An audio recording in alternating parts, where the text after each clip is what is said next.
today's show has the potential to be the finest I've ever done, and that is a fact. After the 3 o'clock news today, we'll talk with Joe Sobrand, nationally syndicated columnist, a man who is leading a crusade against the federal government by saying, hey, federal government, make sure you pay attention to the 10th Amendment.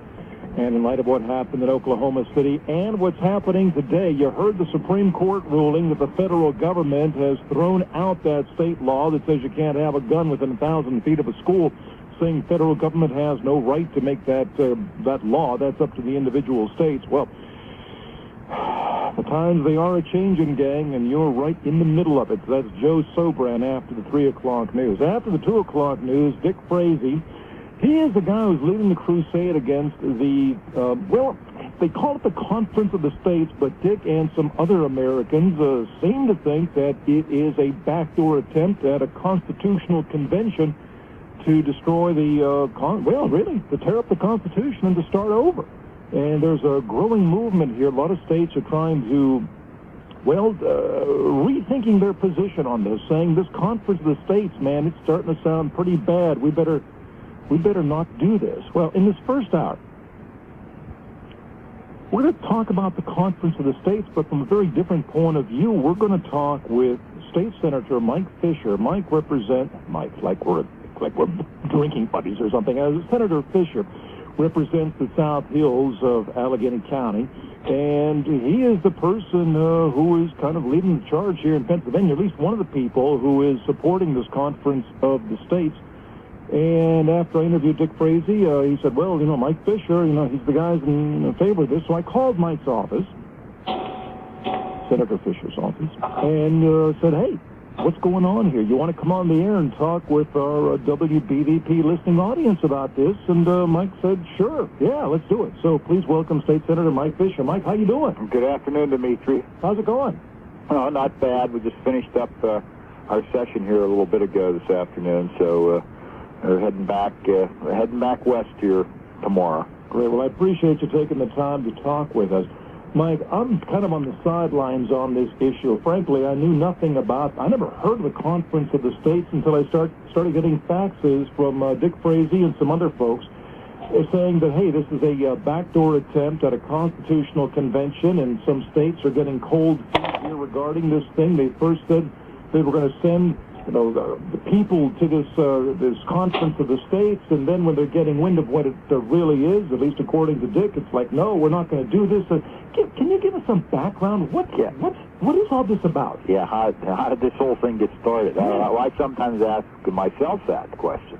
How did this all get started? To give you my background on it, there are a number of organizations which jointly represent the states and the governors and various other state government officials. One of them is called the Council of State Governments. That's both executive and legislative branch officials. And this year, I serve as the co-chairman of the Eastern Regional Conference, which is the 14 northeastern states of the Council of State Governments. And that's a group that we do various things, do a lot of research for the states, and we meet periodically collectively to share ideas among the states in this region.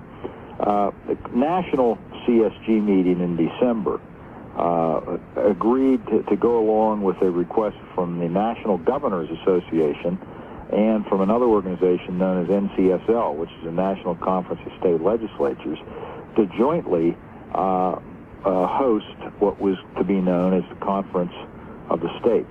CSG actually agreed to be the actual host organization, but the conference would be sponsored by all three of these organizations.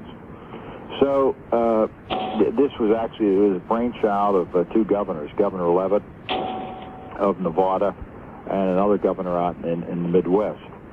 So the conference, in order to give it really the official clout that was felt that this conference needed, the conveners said, well, what we want to have is that we know that there will be support for this conference if resolutions are passed in at least half the states saying it will participate and send a delegation. They didn't want to go through the effort of calling a meeting and having nobody come, so they felt the best way to do this was to get states' commitments was to pass this resolution agreeing to come. And the governor of each state would pick the delegation, whether it be 5 members or 7 members. The number has changed slightly. The governor would pick them. They would be legislators. They would be representatives of the governor. But they would be public officials who would go to this conference. So this actually, the resolution which I introduced, once again as the co-chairman from Pennsylvania, I introduced it, sailed through the Senate. I think it was voted approved unanimously. It was one of the first things we did because we were trying to get Pennsylvania to be one of the first 26 so that they could move forward with this. And one of the other advantages for Pennsylvania was it made a lot of sense to hold this conference in Philadelphia, the site of the last such meeting of the states back in 1787. That was the Constitutional Convention. That's right. So everybody had agreed that Philadelphia, if Philadelphia wanted to host it and the facilities are available, it makes sense to go to Philadelphia. So not only was this meeting going to be held that all states participate in, but we would get people to come to our state. So the resolution sailed through the Senate. And because it was a joint resolution, it then had to be approved by the House. And it was in early to mid-February, when it came up before the House, that a number of people started raising questions as to, that this conference was an attempt, a backdoor attempt, so that there was some hidden agenda to it, to radically amend the United States Constitution. Well, nothing could be further from the truth. As far as we're concerned, as far as I'm concerned, I have no agenda.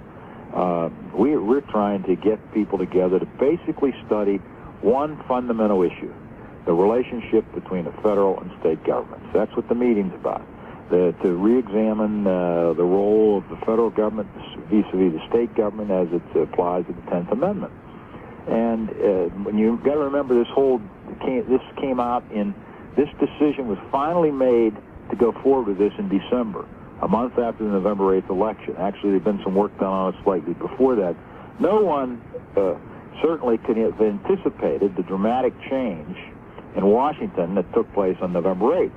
Well, some of us could. Well, I did too, but I didn't. We thought it could happen someday. We didn't know it was going to happen November 8th, 1994.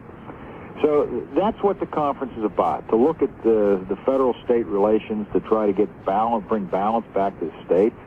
This was particularly important for Pennsylvania at a time when we were being told, you have to do this in regarding the inspection of your motor vehicles.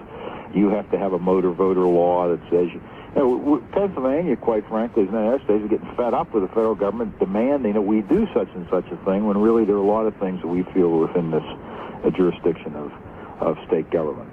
So that's how it got started. Then from mid-February forward, there has been a lot of concern that has come from some people who don't want to see any constitutional changes. Now, I was told one time after I came over and testified at the House committee hearing on the resolution, this was about a month and a half ago, I said I've never before been part of something which brought the far left and the far right together. We had the American Civil Liberties Union, the AFL-CIO, and a number of groups that I would consider to be pretty far on the right, on the conservative side, were together speaking the same way, that there was a problem. And I think what people were seeing is they see the possibility that this conference could end up becoming a constitutional convention that's going to change a part of the Constitution that they like. That's not the intent. It's not the intent of the conference. It can't happen without the states and the Congress's approval to change any part of the Constitution.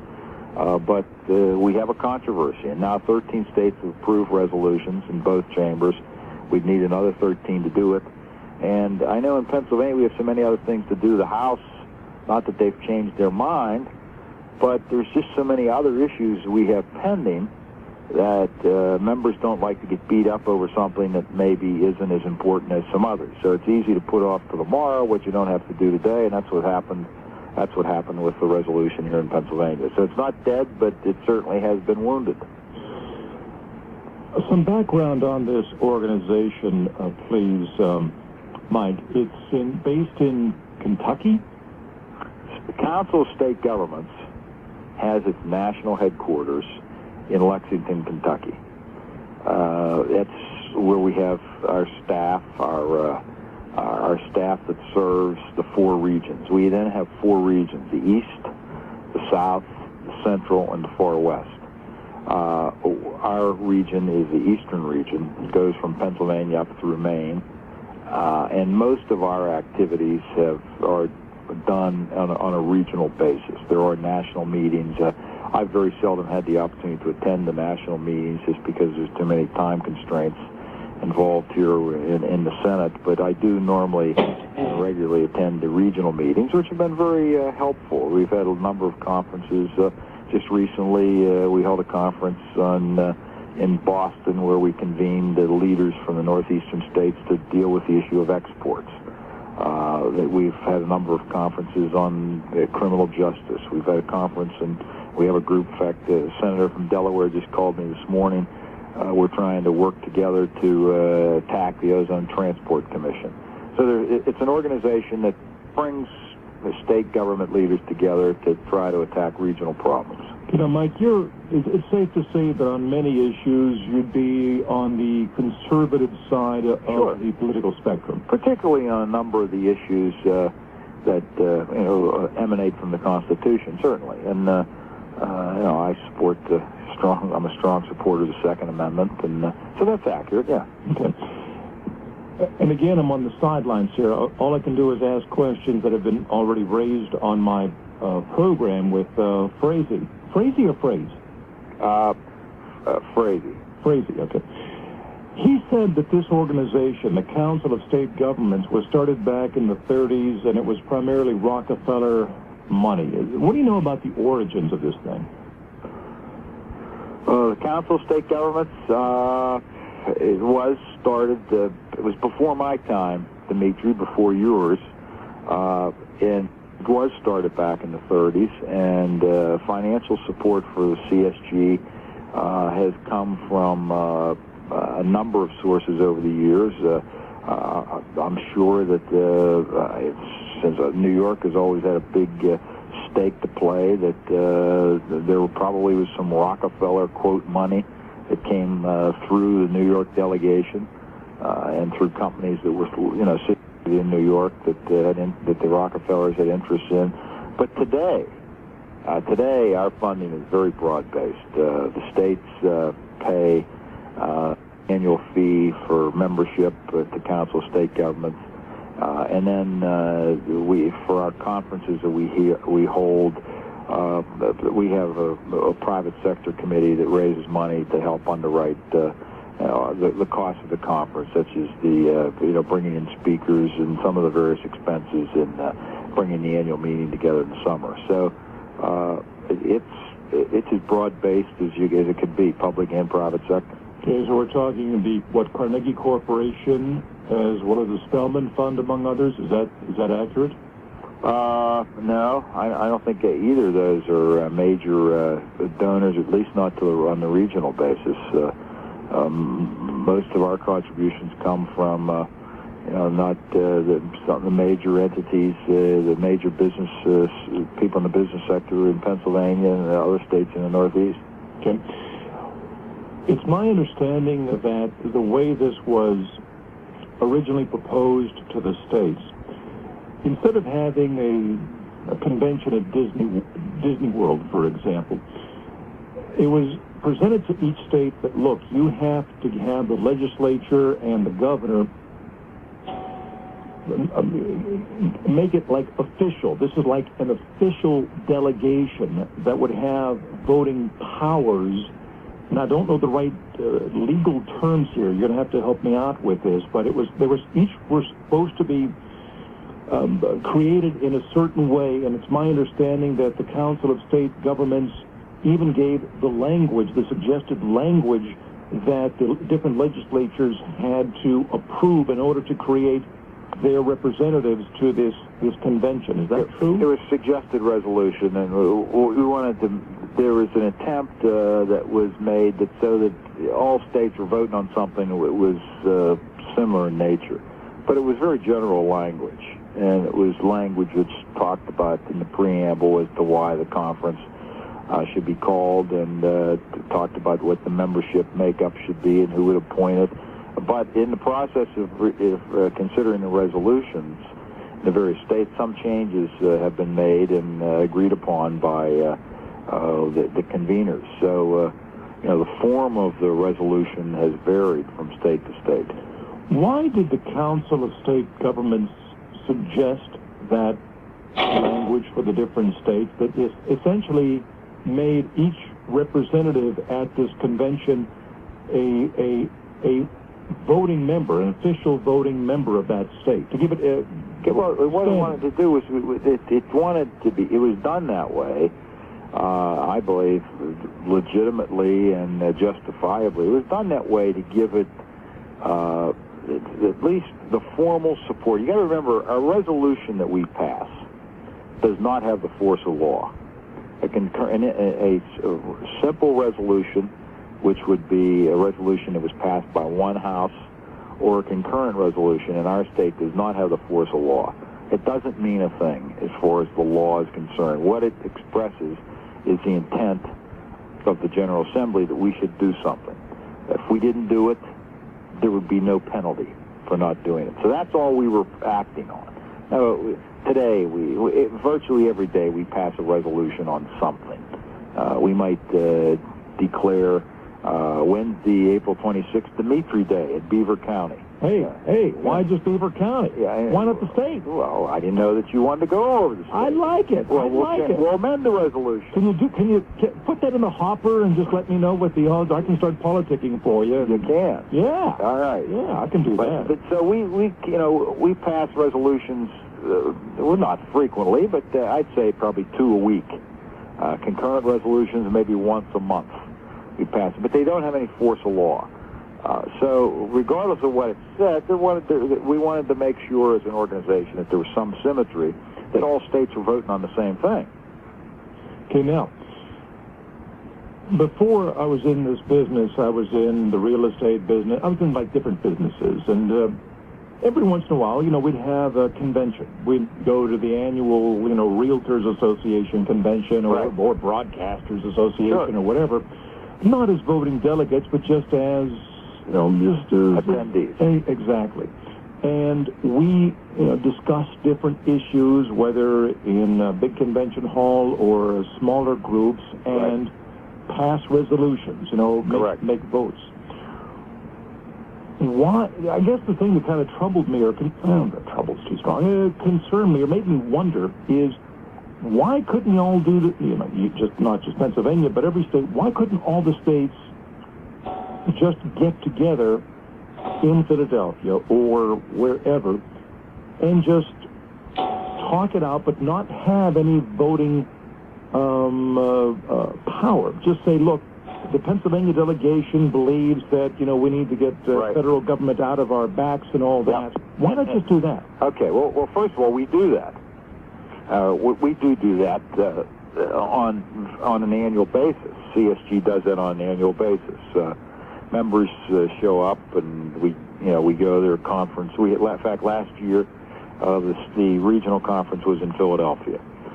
We met as a region in Philadelphia. We talk about that. NCSL does the same thing, and we could do that in regard to this issue. Why not? And that's an alternative. That is an alternative. The leadership of the National Governors Association, Governor Levitt, has felt that to not have the full commitment, or let me say a fuller commitment, because as I just said, the resolution doesn't bind the states to do something. And we could vote tomorrow in the House to approve this concurrent resolution. And in June, for whatever reason, whether it be fiscal or philosophical, we could decide as a state not to go. Governor Ridge could say we're not going, we're not sending anybody. If Mike Fisher or Bob Flick or Dimitri want to go to Philadelphia and sit there, they can go and sit there. But we're not going to send anybody officially. So even though we could pass it, it doesn't bind us to anything. But what the concept was the passage of this by 26 states would give us a better idea that we had a commitment for states to come and participate, because there are expenses, and there are, time's going to be involved in putting this together. So that's all that, I don't think there's any hidden motive behind all this. Well, I know there isn't from, there's no hidden motive from where I come from. And I believe you, Mike. That was never, in And I question. understand that. No one, and I understand people's, first of all, I understand where people are coming from and what their concerns are. I've not tried to minimize that. Even in meeting with folks, I said, look, I hear what you're saying. And I hear that you as a group may say we don't want a constitutional convention because we don't want a conference because we don't want something to happen which will change either the Second Amendment or the First Amendment or whatever, or the Fourth Amendment. People have a right to, this is America. They have a right to speak up and say what they want. But we can't change the Constitution by this conference any more than a group of people could convene in the Hilton Hotel in Pittsburgh tonight from all states and come together and say, we have an idea that wants to change the United States Constitution. You still need to go through the constitutional amendment process. Well, I understand. However, and again, this is the argument, one of the arguments that the other side uses. If there are, I believe it's either a majority of the states, like 26, or I think it's 26, with voting power, right? They then can vote to change the Constitution, to essentially to tear it up, because they will have the required number of legitimate state votes there to do that very thing, as it happened with when they tore up the Articles of Confederation to put in the Constitution. Because it's once you have it, and again, you tell me, because you're the lawyer, I think you're a lawyer as well, Absolutely. right? Okay, so you know a lot better than I, certainly, about any kind of law, but the way it was explained to me, Mike, is that when you get all these representatives, at least 26 states, and they all have the right to vote for whatever, for their state, they can then vote to change the Constitution, not just in one area, but in any areas. And that's the reason that a lot of folks, I think, were just really upset and concerned about this. And I don't like to, and you're taking the middle side here, and the middle of the road position, and it's hard to debate this without the other side being on there. But since people have been debating it without me on, let me try to respond to that. It just can't happen. It can't happen. The United States Constitution can't be changed like that. It either is going to have to go back to the legislatures for their approval and then approval by the Congress, or any of those changes, even assume they came out of this conference, would have to go to the people and be approved by 3/4 of the states. Now, does that mean that it starts the ball rolling? I guess in the worst case scenario, at least for those who might be opposed to the change, the ball could get, but it's got one heck of a long way to go beyond that. But why even get the ball on the court? Well, there's no intention to get the ball in the court in the areas that many people are concerned about. We're there to focus on state federal rights. Okay, but would there be we're not there to focus on, let's be very direct on, we're not there to focus on taking people's First Amendment rights away, the freedom of speech, and we're not there to focus on, I can guarantee, we're not there to focus on trying to amend the Second Amendment. But so that's not even the purpose of convening this group. No argument, Mike. However, and again, you would certainly know better than I, is there, once this group convenes, if they wanted to do this, if they wanted to change any part of it or all of the Constitution... Okay, let's say, okay, I'm going to agree with you there. Okay, if they wanted to. If they wanted to... They could start a ball rolling in another direction. And for sake of argument, I'm going to say, Dimitri, I agree with you. So what you're saying, then, Mike, is there's nothing there to stop them if that's what they wanted to do. If that's what they want to do. But, now who are these people? Representatives of the governor of Pennsylvania, Tom Ridge, 5 or 7 members of the General Assembly that will be picked by the governor, but under our resolution will require some bipartisan makeup. We're not going to go and change the United States Constitution. That's not our agenda. And if 7 people from Pennsylvania came back and told our colleagues that we participated in something that proposed to change anyone, we'd be voted down immediately. Unless the changes were politically acceptable. For example, I don't know which ones. Well, I don't know. I've said where I stand on, people know where I stand on the issue of the Second Amendment. People know where I stand on a lot of the controversial issues, but not everybody, not all my colleagues agree with me. There isn't an issue that I can think of that you're going to come back and get the kind of unanimous support that's needed to have something breeze through. All right, so let's say... So what we're saying is, if what you're saying is correct, that we could meet and go around. What I'm saying to the people is, you got to look to see who it is that's going for Pennsylvania, and who's going for New York, and who's going for New Jersey.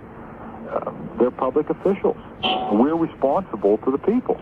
Mike, true, no question about it. However, especially because of November 8th and, with Waco and now with Oklahoma City and with a lot of the other issues that are coming up here in this society, can you understand the, I don't want to say paranoia, because that's really unfair to the other side, but I think it's a little bit of that. Well, but the genuine concern that we have, because on one hand we hear people saying, well, trust us, we're not going to do anything to mess this up, but the citizens are being asked to trust politicians, not just from Pennsylvania, but from the other at least 26 states. We're being asked to trust that these people won't mess around with the Constitution, even though they have now the legal right to start the ball rolling. Can you understand the feelings out here? But we have that already. Well, not like a constitutional convention. We have that already. I could send a letter. You and I could get together this evening and send a letter out to people in 26 states and say, meet us in Pittsburgh. We want to discuss changing Amendment X, Amendment number 3. We want you to come. And people could come. However, and we could leave with a blueprint. Now, that's a long way. Let's assume that anything that we would do would need to be approved by the voters of 3/4 of the state. This is the people. We're going back to the people, even in the worst case scenario. So, I don't know what the concern. Look, there's concern out there that somebody's going to tamper with the Constitution. Dimitri, that can happen today. The only difference, Mike, though, is that these 26 states will have voting power, where with your scenario of you and I meeting at the Hilton Hotel, we have no voting power. And I'm not arguing with you. They aren't going to have any more voting power than you and I are going to have meet at the Hilton, because anything that's done at the Conference of States to be official, to be Pennsylvania, would have to come back and be approved by Pennsylvania and the other states. And now, what about, apparently some, and again, you would know better than I have been told that there are some states that are reevaluating their commitment to this and, in fact, have changed, state legislatures have changed their minds. New Hampshire, for example. Is that true? I think that's accurate, yes. Okay. Are there other states that are also saying, wait a minute, we want no part of this? There are some states that are certainly questioning because of the controversy that's arisen, and I acknowledge that, and it's unfortunate. There was a meeting last weekend. I was not there, was unable to attend the meeting, but there was a meeting that the Council of State Governments, and it was discussed as to what to do. Should the issue be abandoned? Should we move forward? Should we continue to try to get support? And the decision was made, at least by the group that was in attendance, that included Governor Leavitt, that yes, we should continue to keep going forward and see if we can convene the conference. And even if it took another year, that it was still worth doing. So yes, there may be some people that are rethinking it, but the issue isn't abandoned yet. Governor Ridge, is he still in favor of this thing giving the representative, the Pennsylvania delegation, voting power? I think Governor Ridge continues to support this. There is probably, if you put it on, stack the support up on paper, there's probably more unified support among the National Governors Association than there is among with the Council of State Governments, just because the NGA represents the chief executives and CSG represents a whole lot of people, and there's obviously differences of opinion among a number of the legislators. Man, that's because of controversy. The easiest thing for us to do sometimes is to avoid issues that are controversial. Or to approach them in a different way, and that leads to the next question. Let's say instead, Mike, that you went back to the Senate and said, okay, gang, we need to change this. We can still have a delegation go there, just like they could go to Disney World, except we're not going to give the delegation to this convention voting power, voting authority to speak for Pennsylvania, but we'll do everything else but that. Would you have any problems with that? I think that would weaken that would reduce the meaning of the conference. Because if you went and you met, you couldn't agree on anything as a group, what purpose have you served? I don't see the problem with voting power. The voting power only is it's a unitary vote that's being proposed. That an issue comes up, should we vote to say that from here on after, the federal government can't mandate what kind of automobile inspections the states have? Where's Pennsylvania stand, yes or no? As a state, we would have one vote. I don't see what's wrong with that. Well, that's something that the people would favor. Exactly, and that kind of leads to the next question. It kind of leads back to what we discussed before, because with the voting power, this convention could come back and say, look what we brought back. We're getting the EPA out of our state, or we're getting the EEOC out of our state, or whatever, okay, something popular. Let's stop there now. All right. We've just gone through the conference and the convention, and we voted, and we have a blueprint. We come back. That blueprint doesn't mean anything until the state legislatures of the states approved it, and until the Congress approved it. So still, you have the people. People who were elected have to take further action. So if I was one of the delegates and I was one of the group of 5 or 7 that said, yes, let's vote yes, if I didn't come back and get it ratified by my General Assembly in Pennsylvania, Pennsylvania would not have put the stamp on it. So there are a lot of steps in between here as safeguards. All right. Now, next question. Since and I think we're on the same page here with this, with the federal government superseding its authority in so many ways that it's pitiful, we have a 10th Amendment. Correct. And I've had Joe Sobran on the air before. In fact, I'm going to have him on again today, because this is like a special program pretty much on the issue of the individual and the federal government's encroaching powers over us. Joe Sobran has written, and I'm sure you've read it in the Pittsburgh Tribune Review, because it carries his column, that... Carries his column and yours. And mine. Another very good column, by the way. That's right, as a matter of fact, yeah. But back to Joe Sobran here for a second, although I do appreciate the buttering up here. I appreciate it no end. He said, look, we have the 10th Amendment. Why don't we just enforce it in the courts? That, for example, Mike, I don't know if Governor Ridge would want to do this, but perhaps you would, or somebody else in Pennsylvania. Bring a suit against the federal government saying, wait a minute, the 10th Amendment says that you, the federal government, have no right to tell us about air pollution controls.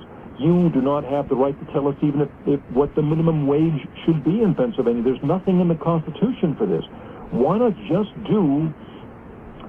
use the system that we have, our judicial system, and say, look, here's the 10th Amendment. There's nothing in the Constitution that gives the feds the right to do this stuff, and the 10th Amendment stops them from doing it, and just do it that way. It's an option. Seeking redress through the courts is an option. And the question becomes whether or not, that's sufficient. I think what we'd like to be able to do is... we're a government of laws. We're a nation of laws. We'd like to be able to go back to Congress and say, Congress, you're the ones that created this mess. Continue to undo it. One thing it's good to, there's been a lot of progress since November 8th, 1994. The mess isn't quite as bad as it was last fall. Amen. Still a long way to go.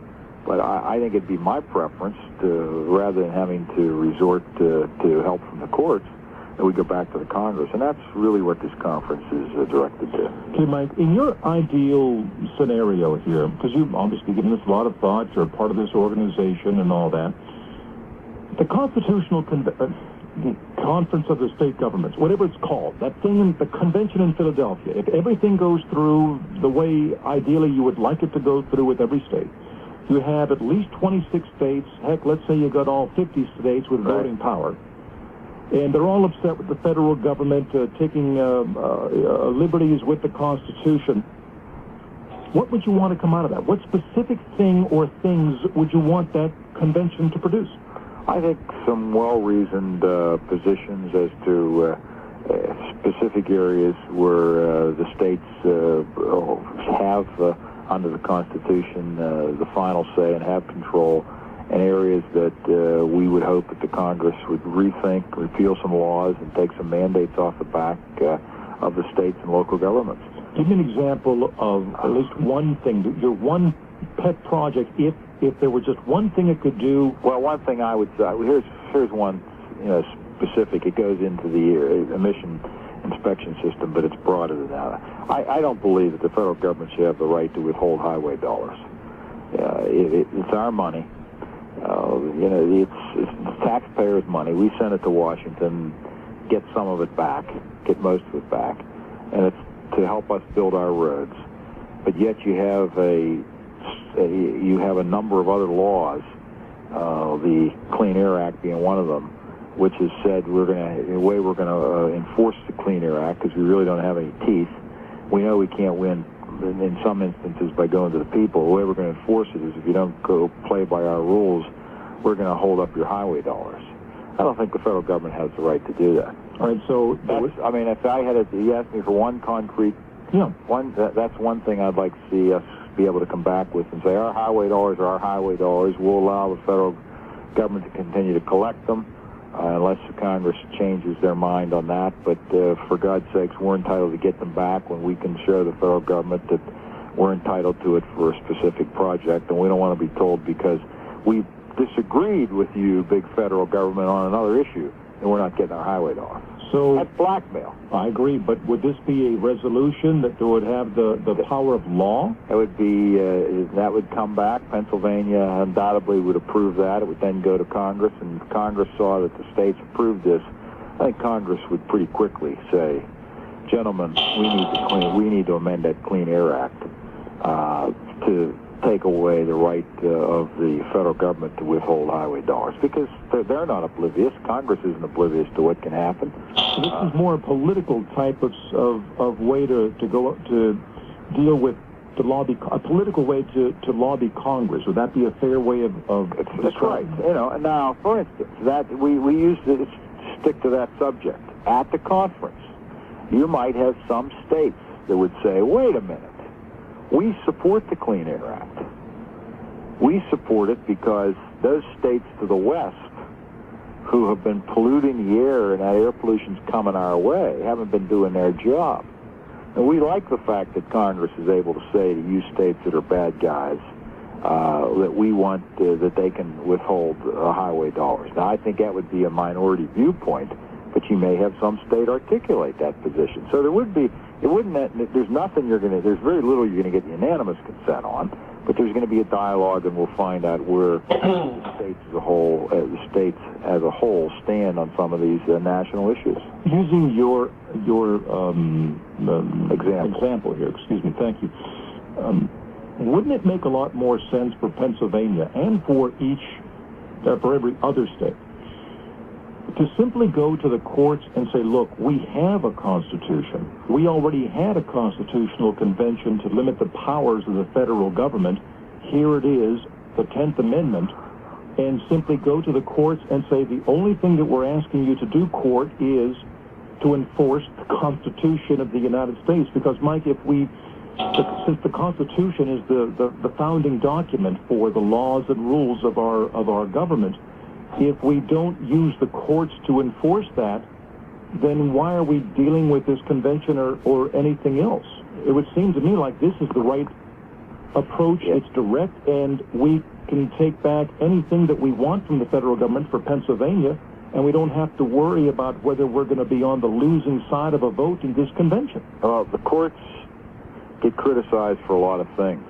One of the standards that the courts frequently follow, and federal courts as well as state courts, is they do give significant deference to the actions of the elected legislators in Congress.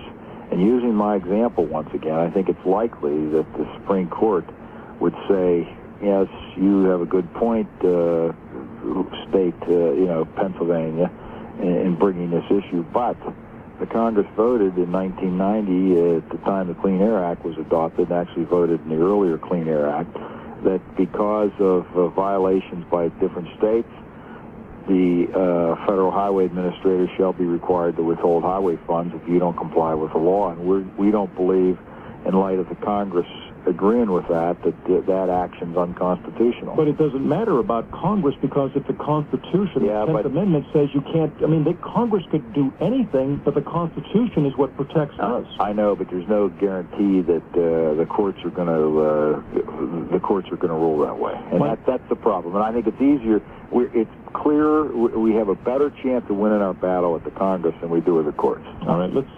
That's the bottom line. Okay, well, I guess we certainly differ on the approach, but hey, it's a difference of opinion. What are you going to do here? Well, but there are times when you need to seek redress through the courts, but I don't think this is one of them. All right.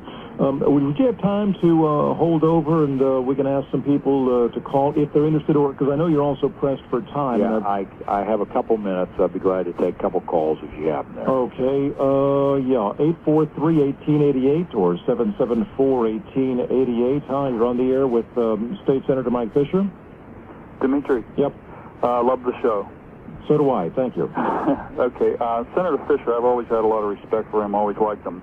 I think he's being a little naive on this particular issue. If you read the New American, March 6, 1995 issue, it goes all into this con call on part of Governor Mike Leavitt.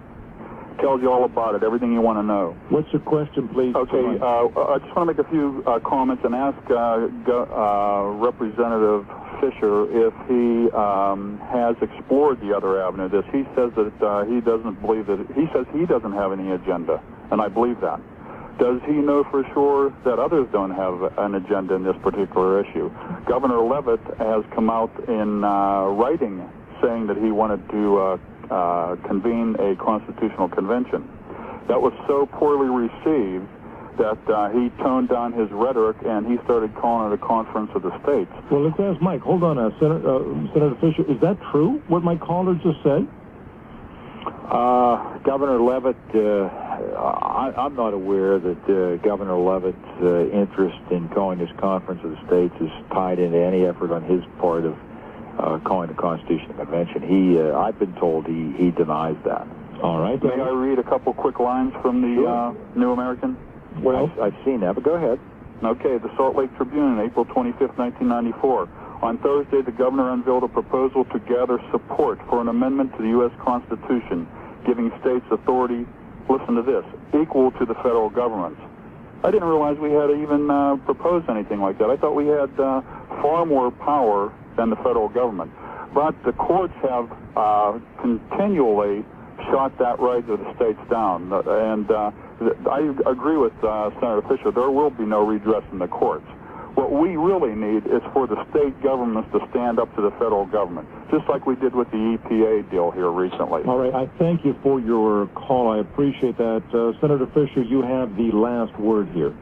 Well, I don't disagree with anything the caller said. I mean, anything he says, I agree. I don't have any agenda. I can't guarantee you that no one else has an agenda. That's impossible for me to say. But I do think there are enough checks and balances that anybody's agenda that's certainly be negative to our interests would be knocked down.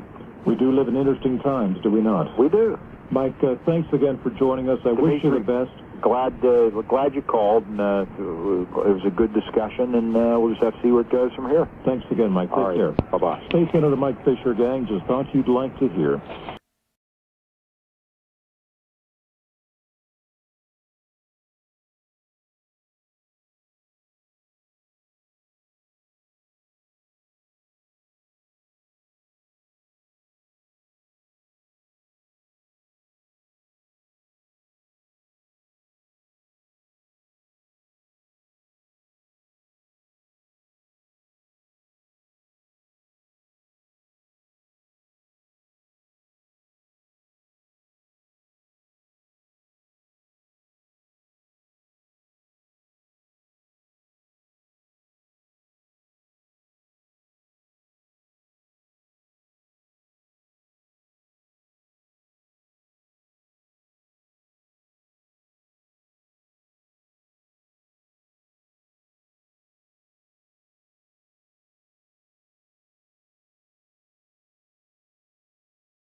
My guest is Richard Frase, and he is fighting the Constitutional Convention or the Conference of the States. If you'd like to talk with him, the phone number is 843-1888 or 774-1888. Are they going to destroy the very fabric of this government? I don't know. You tell me. So, Dick, tell me about your friend who was that eavesdropping in that convention down in Florida.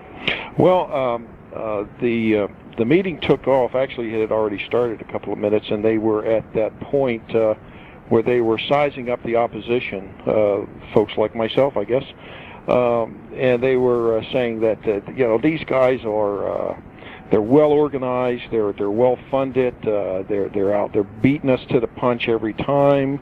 I'm a private individual. I'm not well funded. And they're asserting that we can dump 100 to 300 faxes on a legislator's desk anytime we want, and so we get them questioning, why? Hey, what is this thing all about? Why should I fight my constituents on this thing? Maybe I just better back off. So they were sizing up the opposition quite a bit, and then deciding what they can do about it. And some of the things that they suggested were, in my opinion, very alarming. First of all, this is again supposed to be, or it is in fact, a private organization, the Council of State Governments. It has in its membership several hundreds of legislators elected by the people to support and defend their Constitution. And at this meeting, we also found out that in its membership, it has representatives from global, at least part of the global business world. Several major oil companies were represented: Texaco, Mobil, and one or two others whose names I don't recall off the top of my head. And these folks were there saying, well, hey, look, I didn't know, this is supposed to be a slam dunk. We were supposed to get this thing approved, without any sweat. And now you're telling me all these grassroots folks are fighting this thing. Hey, look, if you need some money, no problem. How much you want? So obviously these oil companies are in favor of funding the continued support of this conference. And then there was another comment that was made. And I think Governor Leavitt made the comment. He said, well, maybe it's time we bring in these, the tax-exempt foundations, and he specifically named Rockefeller, Carnegie, and Ford. He says, we've been pulling this weight all by ourselves, Council of State Governments meaning. He says we need to get the funding from these foundations, and whatever it takes, $3-4 million, whatever. We need to get it. We need to get the PR out there. We need to get the media on our side, and we need to convince these legislators that this is the thing that they need to do. So what we're talking about is a closed-door session. My friend was not supposed to be there, and actually later on was invited to leave, and told it was closed door, no public, no press. But these folks are in fact deciding how they're going to fund the public relations efforts of the remainder of this battle to get this thing approved and off and running. It was very eye-opening. And then the results of that meeting, of course, you heard it in Senator Fisher's own words last hour. Well, gee, we're just going to kind of keep on struggling and see what we can do. And then there was an article in the paper out of Utah, which essentially sums up what they want to do there. They also decided at this meeting, it was discussed while my friend was there, and then came out in the paper Monday, that they're going to bring in some of these other organizations that I mentioned earlier, like the Advisory Commission on Intergovernmental Relations and folks like that. So the Governors, National Governors Association, they're going to call in their markers on these folks and say, hey, you got to get behind this Conference of the States also. It was also suggested at this quiet meeting that other powerful so-called conservative organizations like the Heritage Foundation might be brought to bear on this. Perhaps Conservative Heritage Foundation in favor of this convention? Yes. To ask the Heritage Foundation to come out in favor of this Conference of the States Constitutional Convention. That they can also then expand, if they're not able to pull this thing off with all the 26 states and have it the way they would like, that they would have a fallback position which is called a summit of the states or a summit on federalism, and then we'll just schedule that, and then if we get enough votes and we get enough states to come along, and then we'll transition it into the Conference of the States. They additionally commented on that how they would prepare, pre-prepare, actually, petitions, states petitions. Well, those are very important words, states petitions. Those are the exact words that are required, that is the name of the document that is prepared by the individual states and sent to Congress to ask Congress to convene a constitutional convention. So those were the words that were used at this meeting. All right, now, Senator Fisher said, look, even if these states, 26 states, send representatives that are official representatives that have voting power to officially represent the states, and even if something is passed there saying, well, we'll tear up the Constitution, it still has to go to every state to be approved by the citizens. Is that not true? That is what Article 5 of the Constitution says. However, it implies that. But let me vary that scenario without violating Article 5. Before I do that, first of all, let me just bring to question a point of principle, and that is the delegation itself. And as Senator Fisher pointed out, it will be the governor of Pennsylvania and 5 or 7 members of the General Assembly from the House and from the Senate. Now, we have just, and by the way, that delegation, that collective delegation will have 1 vote. By doing that, by passing that resolution and forming that delegation, we have violated one of the principles behind our Republican form of government. That's little r, Republican. And that is the separation of powers. We have just violated that if we pass this resolution. How have we violated it? Well, because we have now mixed the executive branch and the legislative branch. They are no longer checks on each other. They are collectively one delegation with 1 vote. We are moving towards a parliamentary form of government, even within this delegation. Like the Euro weenies have? You got it. Yes. And I remind your listening audience that a fellow by the name of James Madison said the following about separation of powers. He said, the accumulation of all powers, legislative, executive, and judiciary, in the same hands, whether of one, a few, or many, and whether hereditary, self-appointed, or elective, may justly be pronounced the very definition of tyranny.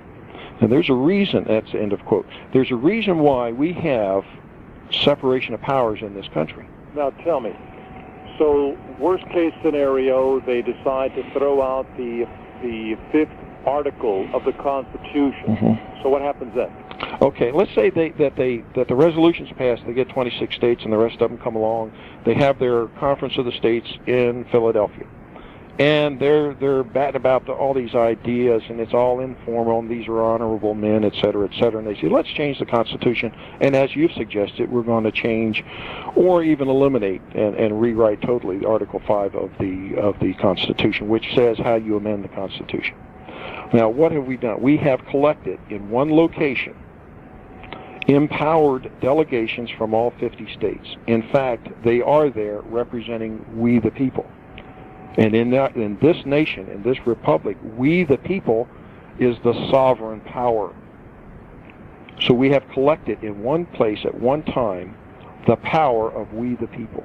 But we still would have to vote on it, would we not? Well, the Article 5 says that, and I will quote, that Congress shall propose amendments or, by 2/3 of the several states, call for a convention.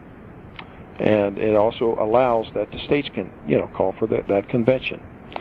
Now, if at this Conference of the States in Philadelphia in the fall, if we get 2/3 of those delegations who are empowered to represent the people of their respective states to submit to Congress petitions for a constitutional convention in real time, as was indicated a potential in this meeting last weekend, then Congress could act on those petitions in real time. As a matter of fact, Newt Gingrich, Representative Gingrich, Speaker of the House, and Senator Dole are right now giving little sidebar comments to reporters about possibly attending, there being a congressional delegation to this Conference of the States. And now you've got all of that authority in one location at one time.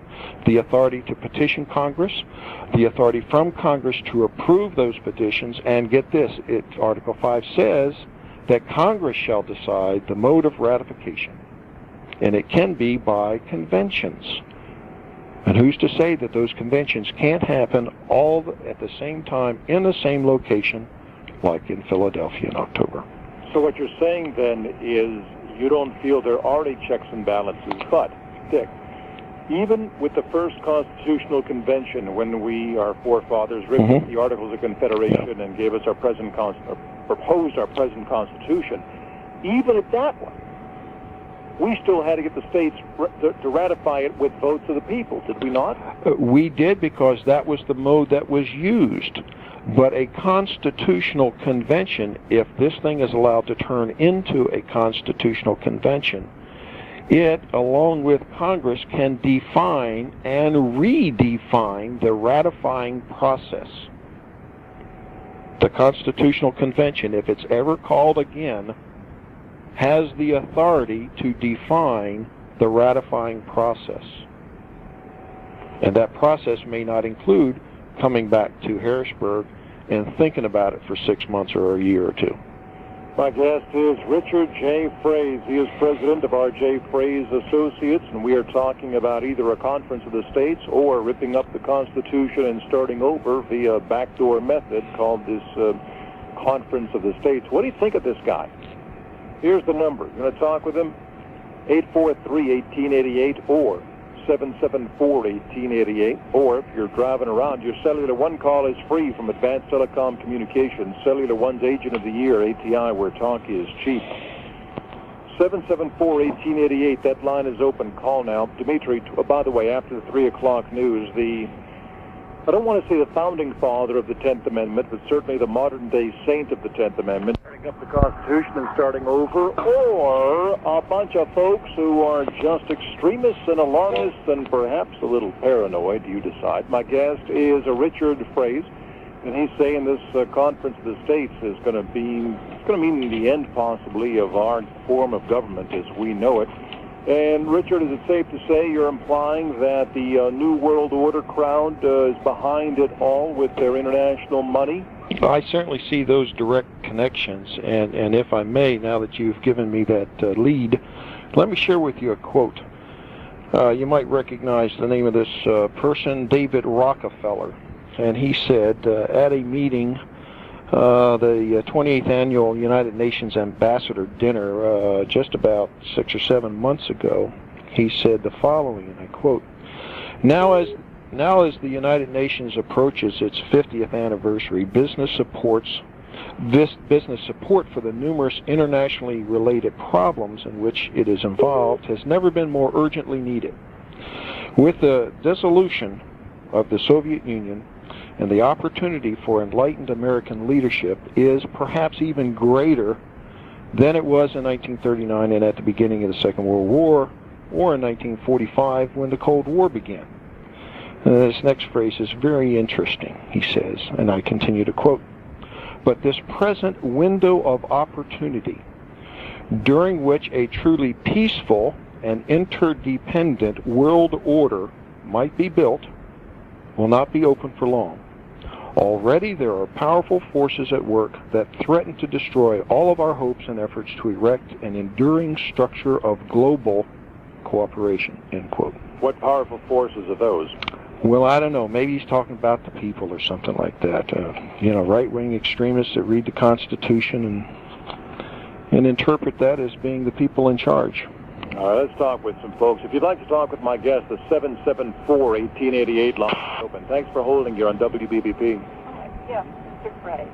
Are you aware at the federal level through the National Education Goals Panel, in order to achieve a global economy, they've made citizenship as a goal, and in order for the graduate, they must do mandatory voluntarism, which is against the Constitution. And there was actually a court case here in Pennsylvania where a girl who was made Susan and volunteered at her church, the school did not accept that, and the courts ruled against her. So do you think our involuntary servitude amendment is at risk? Well, I certainly I understand the point you're making. I disagree with the servitude aspects being imposed on us by the federal and state governments. I do see other parallels to this. For crying out loud, that's what Lenin had put into place in the Soviet Union after the communists took over.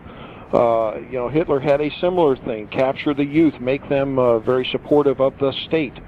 It's all of these violate our rights, and I certainly I'm not familiar of the particular case. I am very familiar with Goals 2000. Being from a taxpayer environment, I've been studying what the state and federal government have been doing with respect to education mandates, and I'm in opposition to them. But yeah, it's an excellent point that you've made, and I do see parallels all over the place. All right, and thank you. If you'd like to talk with my guest, call now, 843-1888. One line open. Dimitri, 1230 WBBP. Baby, Sheltie for Beaver County. Commission her, your commissioner. Dick Frase is my guest. We are talking about either the Conference of the States or a constitutional convention and perhaps an international conspiracy. And if you'd like to talk with them, call now, 843-1888 or 774-1888. Hi, thanks for holding. You're on WBBP. Mr. Craig, Yes. was you aware that they have the United Nations troops in Tennessee? I have heard rumors all from a lot of different sources about foreign troops on American soil. Some of those are bona fide rumors, and others are substantiated. I don't know the particular reference to Tennessee, but I do know that we routinely rotate foreign troops onto American soil for the purpose of cross-training. That has picked up in tempo quite a bit in the last few years. Well, according to these two boys were lost, and they come across a spot in Tennessee, and they seen two men in black clothing, and these two men said, "What are you doing here? This is United Nations property. You get out of here." Was you aware of that? Well, I'm not familiar with the particular incident that you're mentioning, but I will validate that our government has turned over to the United Nations certain national parks and other federal lands as United Nations biospheres. And I can see that scenario taking place where international or soldiers, individuals of other nations. Would we be concerned about that? Trying to take over maybe the people? Trying to, trap us or something? Well, my general comment to that is that the constant vigilance is the price of liberty, and I am skeptical of anything and everything that our government does, and I think that the healthy attitude is one of distrust of politicians. I just happen to think that's the safest way to go. Yeah, I don't trust our government or the politicians. Thank you. You're welcome. And thank you. What parks do they give to the UN? I don't have that complete list in front of me, but I know it was some of our big national parks. As a side, Name one park, because you made a strong charge here. I'm thinking there's one up in Washington State. Again, I don't want to name a park and not have it be accurate. I'd rather document that. So why don't I do that and I'll get back with you, if I might, because I don't want to say something incorrect. I do know that in the last few months I've read that, and I will back that up with documentation. That's the way I prefer to do things. I like to, if I don't know the truthful answer, I'd rather not give a wrong answer. But I will document it. All right, so now I understand that New Hampshire has backed away from this conference of the states. Now, are there any other states that have also said, wait a minute, we're not going to do this after all? The tally right now is about 14-14. There's 14 states that have come on board and said yes. They got 12 of those by about the 1st of February, and since the 1st, I think the 12th of February, they've only gotten 2 more states. So that means all of a sudden somebody put a big break, big hold on this thing, and that, of course, is individuals like myself and others educating our legislators to the dangers. And so since then, 14 additional states have come on board and said, no, we don't want it. There are about 5 or 6 other states who are contemplating defeating this in one form or another, either an outright defeat because of strong opposition, or they're just going to table it and then close business and go home and not discuss it, in which case then it's a dead issue in that state. So there's it's running right now in gross numbers, about 18 against it and about 14 in favor of it. Governor Ridge, is he still in favor of this? Yeah, he's still on the positive side of this. He's still in favor of it, to the best of my knowledge. How do people get in touch with you? You can reach me by voice telephone at area code 215-361-1986, 1986. That's 215-361-1986. And I have an answering service on there 24 hours a day if you don't get me in person. You can reach me by fax at the same area code, 215-361-1702. That's 215-361-1702. Dick, keep us informed. Let us know what happens with this issue, because I know a lot of our listeners want to keep abreast, because apparently the institutional media just does not want to cover this. That's very interesting, isn't it? Here we got a chance. If this was going to be so great for our nation, you would think that they would jump at the chance to point this out. If this was going to be a fist fight between the states and the federal government, that's a newsworthy story also.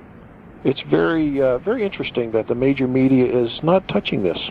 But we are. Dick, thank you. Yeah, we certainly are, and I thank you. Bye-bye. Bye-bye.